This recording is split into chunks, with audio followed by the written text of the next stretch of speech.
Good evening. Let me get rid of this. And happy Wednesday. And today is Malaysia's National Day. Happy Merdeka. And it is obviously a public holiday. But, we work on whatever it is, irrespective of public holiday or not. So, good evening, happy Wednesday. And let me see. Let me check. I've just saw a comment just now. Hi, Tanel. How are you, my friend? Tanel, basically part of the founding team of the ESP called Smiley, and SMAIL.com. You should check them out. They're one of the leaders in the Estonian market and also a fast growing ESP. Okay, yeah, I'll get to you on this, Tanel. So, what am I supposed to do today? Oh, yes, I have two questions. One is actually generated by me. And because I had a recent experience of bots hitting my email list, and that's why I wanted to bring up. But before we do anything, let me do the functionary process. Let me do this. There you go. Hi, my name is Andrew. If you're new to me, welcome to Ask Andrew Anything on Email Marketing. I help businesses build deeper relationships with their prospects and also clients through emails, through the medium or channel of email, so that selling becomes a lot more effortless. Now, the reason why is so because through emails, you're able to actually build deeper relationships. They know you better because you're communicating with them regularly on emails. You're adding value through your emails and not just basically bombarding them with sales related or basically emails that promote sales. All right. So that's the balance between commerce and then adding value, because nowadays it's easy, or that a lot of people are basically trying to capture email addresses primarily because the world is moving towards having first party data, right? And it's important because the platforms generally that you either run on social media is basically not owned by you. And obviously the data is not owned by you, right? And everybody is creating platforms because that's where to have a gathering of audience. And for you as a business, it is important for you to actually capture your prospects and your customers data so that you can have that channel to communicate. And emails by far is still one of the most effective channel to do that. Okay. So if you have any questions, I show up live every Wednesday, 8:30 GMT plus 8:30 p.m. And if you have any questions, you can submit it to ants.digital. This is my website, / ask Andrew anything. Okay. Or if you have a phone, you can actually just scan that code or QR code, and it will lead you to a simple Google form where you just put in your email and then fire off your questions, and I'll answer them, on the following week. Okay. I'm on social, primarily on LinkedIn, and that's how I met my friend Tanel. And the idea is, I want to limit myself to one social media. I want to get good at it first, and then before proceed to or grow to the other social media channels. I mean, all of them are important, right? But it all depends on where your audience reside. In my case, most of my audience will be on LinkedIn, so that's where I'll be. All right, for now. Okay, so if you want to connect with me, get an idea basically who I am and what I do, and get updates for some of the posts that I put up, then you can then go to ants.digital / LinkedIn. It will link you to my social media profile page. You can follow me. You can click on the bell button and to be notified whenever I make a post. All right, so that's that. So as usual, I have free resources available on marketing resources related to email marketing, at least. So, just go to this site and then pick one that is relevant to you or not. It's up to you. It's fine. And basically join my list. All right. Okay. So this is a question that I posed myself because I found something interesting. I think yesterday. Okay. And the idea of double opt-ins. Now, I'm sure some of you may have, like Tanner has mentioned, but it is, yes, the idea it is, and I'll show you an example. Okay. So one of the reasons why most people would ask when do email marketing, do I need to do single opt-in or double opt-in? Now, single opt-in by definition or by practice is this. Let me get rid of this. Oops. My iPad is not listening to me. You can see this? Okay. So when somebody submits or basically fill in the form, right, to subscribe for something, it could be a newsletter, it could be a voucher or product, whatever it is. And basically the ESP or whoever is offering this would then capture the email's address into the database, and then they proceed to send emails to them. Okay, so generally this is what you call a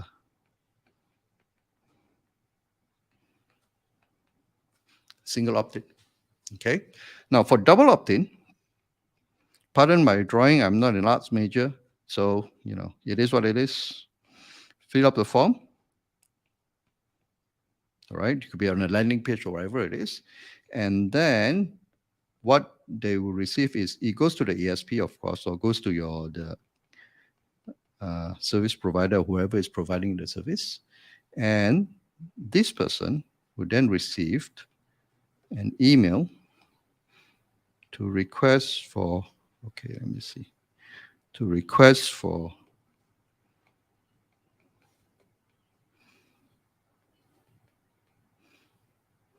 okay.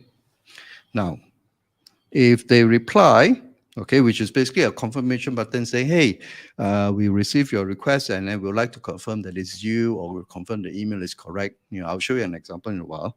So when he or she confirms, it then goes into the ESP. Only then they will be able to send emails to you. Okay, so let me complete this little, right? So two ways. They submit, and there's an email that comes back and says, thanks for request to subscribe or whatever it is, and we would like you to confirm, right? So there's a button. If they click, then it goes into the ESP, and then it falls into that subscriber group. Now, it is another layer of so-called resistance, obviously, because in most marketing is we try to reduce that resistance so that it's easier. But generally speaking, in emails, when you do emails, when you employ or deploy double opt-ins, the idea is to filter subscribers who are serious about it, who really want to receive information from you, number one. Number two is to prevent from a bot attack. Okay, and obviously number three is also to identify or as a sign of engagement. Okay, so if the person actually, sometimes there are cases where it could be a genuine mistake. For example, if I type in my email and let's say at gmail.com and I accidentally miss out the L of Gmail, and if you do not do the double opt-in, right, then you'll be ending up sending emails to an email that doesn't exist. Okay, it's not a subscriber's fault. They just made a mistake, right? And there's no way you can check. All right. So by having this, if the person obviously typed in the wrong email, they will not receive, or they will not receive the confirmation email, and therefore they're not going to click. Number one. Number two is, if they're not serious about it, obviously they're not going to read the emails. So if assuming the first email, which is a confirmation email, they do not read from you, what do you think they will continue to read the other emails? Right? So what happens is, over time, you're stacking up a lot of users or subscribers who are not engaged. And because they're not engaged and you're continuing sending emails to them, it will, to a certain extent, affect your email sender reputation. Okay? Because basically you're sending to people who just don't care. All right? So the Gmails, the Yahoo Mails is going to pick up those sort of signals and says, hey, this guy keeps on sending emails to subscribers who are not engaged. I think there's something wrong. All right, so you would damage your email reputation in the long run. Okay, so let's look at an example, and the reason why I do this. Let me go and let me start with this.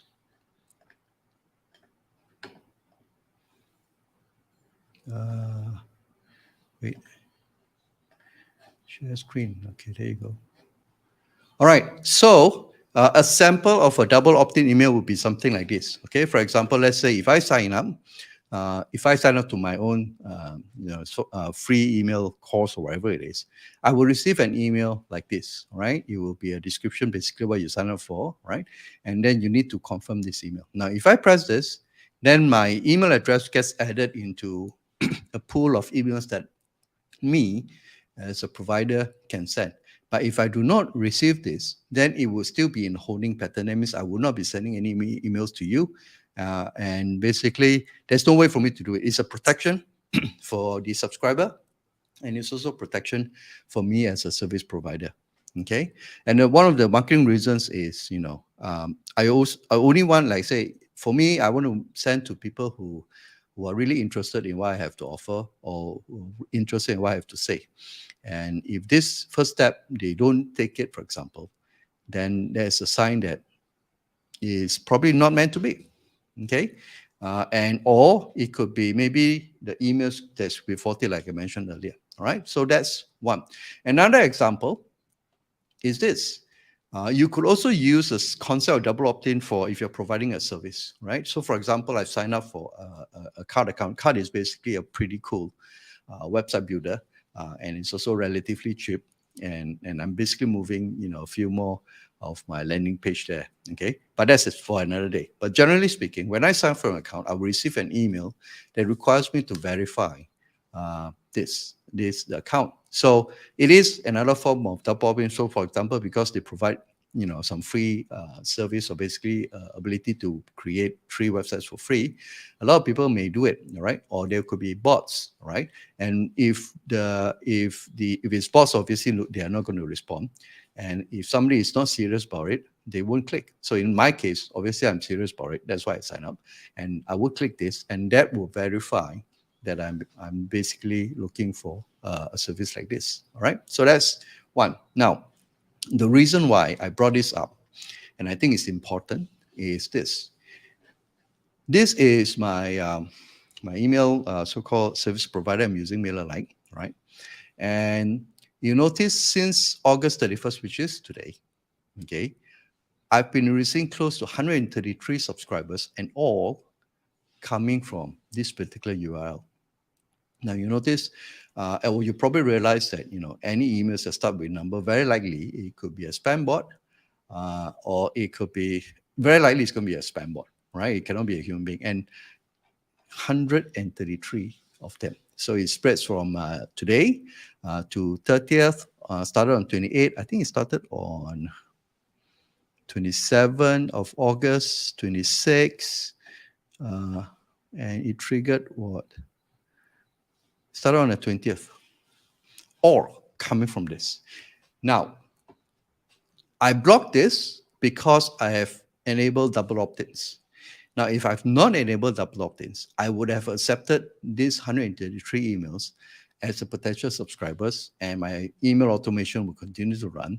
And I'm going to have, either, for example, a block, okay, a hard block, or basically hard bounce, or either a soft bounce, or I'll be sending this, into basically sending into a black hole, because there's no response. Nobody's going to read 265-193-4611, whoever it is not going to respond.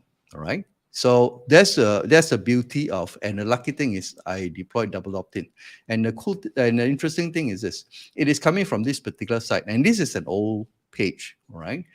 Which previously I offered basically 5 days free email marketing, basically videos, and this is the form. Right, and this is the form, and this is the source of it. And only today I decided to deploy double, basically a recapture. Okay, so in most cases, first thing first, you will deploy double opt-ins. Okay, and then if you have cases like this, then you can then turn on your recapture service on your ESP. Most ESP provide that. Okay, so that if it's a bot, first thing first, they have to click on this, and then they have to verify, their little irritating 9-box images and all those things. That is to prevent basically spam bots from basically attacking your email forms. Okay, so I would then, if you would ask me, I will recommend that you deploy the recapture if you see instances like this. Or then again, if you want, you can always straight away deploy your recapture on your forms itself. But primarily, it is important to use basically double opt-in, and this is one of the benefit. Okay, so for this is my personal experience, and this is one of the benefits of doing it because you can't control. And this is an old page. It is still available if you know the URL, and it's still working, obviously, but I'm not promoting it. Talking of which, I may want to revive this and update the content and probably launch it as another free course. But then again, that's the site. But generally speaking, by having this, you prevent potential disaster to your email list. Okay, cool. What else do I have? Let me see. Okay, so let me go to the pages and see. Oh, okay, yes. Almost forgot. Almost forgot. So that's one. Let me wait. Let me go and fix this first. Just a minute. Just a minute. Okay, let me add this page. I want to show you something.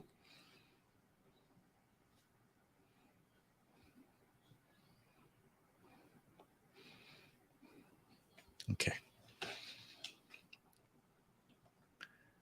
Now, on what occasion do you deploy double opt-in? On what occasion do you probably don't want to deploy double opt-in? Okay. So the first one is if you have basically your website and you have some opt-in forms and it's open, for example, on your website, you have a sign up subscription form or whatever it is, it will best to deploy double opt-in. Okay, because it's open and you don't know where the traffic is coming from. The other one, if you're running ads, okay, to your forms, then yes, it will make sense to actually deploy double opt-ins. Okay, so in summary is any basically open-ended kind of form where you don't know the source of the traffic, for example, it makes sense to actually deploy double opt-in at the very least. Okay. Then second thing is, and it's also, like I say, it's also another form of qualifying your leads. Okay. So if they just submit and then they don't follow up, then very likely that they're not read the rest of your emails anyway, so it makes no difference. Okay. Now, on the other hand, if you, for example, let's say you have a webinar, all right, and this is a private webinar, that means they have to go into Zoom, sign in, and then show up. Okay. Then when you send them to a page with a form, for example, if you want to capture information, whatever it is, then yes, you can use single opt-ins. Okay, I don't need this. Okay, because the people who attended, those are real people anyways, right? So there's no bots. And the fact that they attended your webinar, then they've shown their interest. That's number one. Number two is, another thing is, back to this one. If, for example, I'm doing now a live, right now, okay, it's open-ended, and anybody who happen to come to my profile or go to my YouTube channel, wherever it is, will probably see that, and they see a URL leading to a form, for example. Then then it's basically anybody could enter. There's a possibility that the person generally is not going to be bored, is not going to attend the webinar, but a live event. But generally, somebody who signs in would then have to show that go through that double opt-in step to show that they are actually serious about this, right? So this one in webinars obviously will not attract bots, but in other cases like this, which is open-ended, through search and all those things, bots will basically have a potential to attack your websites or your forms. Okay, so the other one here is customers. All right. So if they are a customer of yours, obviously they paid money already, whatever sum, as long as there's this transaction, then obviously they're real people. And there is no reason for you to then go through, put through the process, the double opt-in, because obviously they engage. That's why they're buying stuff from you. Okay. So generally, these are the two cases. If it's open-ended, yes, you should use double opt-in. You may see a drop, or you may see lesser, or even a lesser number of subscribers, but that's fine, because all you want is, you don't want the numbers, right? You want subscribers who are engaged with you, and that's where the purpose of going through the whole process of sending emails, providing value, to users makes sense, right? No point having a million subscribers and they don't even open your emails. Makes no difference. It's a nice metric. It's a nice vanity metric, but it doesn't do anything to your business. Okay, so that's one. So if you're a customer, or if you have a private webinar event where people have to sign up and to show up, then yes, you can avoid that, and that's how you can actually maximize your email, the effectiveness of your email marketing. All right. So um, I hope there's a good introduction to double opt-ins and the reason why you should consider. And I strongly, from this personal experience, it has also reinforced the fact that it makes sense to protect your email service from bots and basically affecting your email delivery reputation. All right. So the second one is from Helen. What is triggered emails? Okay. So I'm sure all of us are familiar with the idea of, I've got an idea, I've got a promotion, I've got an offer, I want to send an email notification out, and I send an email to everyone on my list, for example. Or if you're a more sophisticated email marketer, you may want to segment this to a specific group of audience. That's fine. Okay. But is generally speaking, if you notice, is one way, right? At most, if they want to, let's say, reply to your email, okay, they could do that, right? That's one way. But most ESP don't capture replies, unfortunately. Hopefully, one day there will be some who actually be able to capture replies and as an engagement. But most ESP that I know of actually don't actually capture people who actually reply to email. But you get the emails, all right? So that's fine. You get the emails, you get to respond and communicate with them. The other thing is if they fancy the content that you provide, and then they probably click on your content, right? So for example, if a YouTube video, or basically a landing page, and I get them to click on the landing page, I would basically know, right? So that is generally the idea of one way. Now, the idea of triggered email, which is a lot more effective, right, is because if somebody clicks on a particular link, right? So in your emails or your ESP, you can actually track your URLs. Okay. So if, for example, if I send them to, let's say, a landing page, abc.com, so I can actually, in my ESP, track this URL. So anybody who clicks on this abc.com URL would then be added into a specific group. Okay, so in MailerLite, you call it group. I think in MailChimp, you call it audience, for example. Different ESPs using different names or terms, right? But generally speaking, I can then so-called segment these people who have clicked this particular link, right, into this group. Now, what I can do is, from here, I can then start an automation if I want. Okay, so for example, if they click to my landing page, I can then send another thank you email, for example, or I can send a series of emails to promote the product I have on my landing page. All right. Now, when I send this out, it's only unique to people who did this action. All right. The rest of the so-called the rest of the audience, for example, here, will not see this email. Those who took action will only start seeing all the emails from here. And that is what you call basically triggered emails. And now you basically be sending and you are reacting. Your emails are in reaction to the action taken by your subscribers. And that is far more effective because when you send one way, it's basically speaking to everyone. And when you send triggered emails, you're speaking to people that matters at the right place at the right time. All right.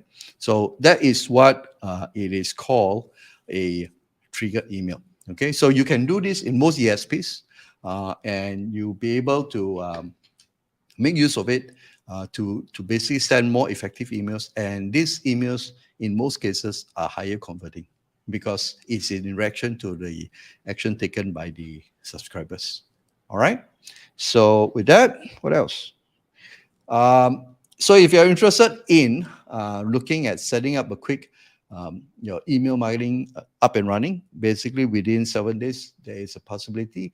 And the idea is basically for you, if you want to test, you got a list and you say, hey, I'm not sure whether email is going to work with me. And is there a way to quickly set up and test and validate the idea whether I should go in full force into email marketing, for example? You can try this 7 day sprint program. The idea, the thing is, it's going to take about a month, but generally over 7 days, I will set up the entire email system for you, and we would then look at what are the areas or emails that we need to write, and then we will start running one or two campaigns, and at the end of the month you'll be able to know whether these campaigns or whether the idea of email marketing is suitable for your business. All right, so if you're interested, scan this QR code or either go to 7 Day Sprint and Start Digital, and we can have book a call, and we have a 30 minutes brainstorming session and to discover whether it's going to work for you. Okay, no obligation, and I will tell you whether there's a chance, or I will tell you probably if not, then I will either give you some other options that you could use to improve your conversions and also your sales. Okay, so with that, that's the end of a 30-minute sprint, or even lesser than that. And thank you so much for submitting your questions, and I'll see you next Wednesday. Cheers. Any other questions? Let me see before I go off. No? All right. Okay then. I'll see you next Wednesday. Have a good evening. Cheers.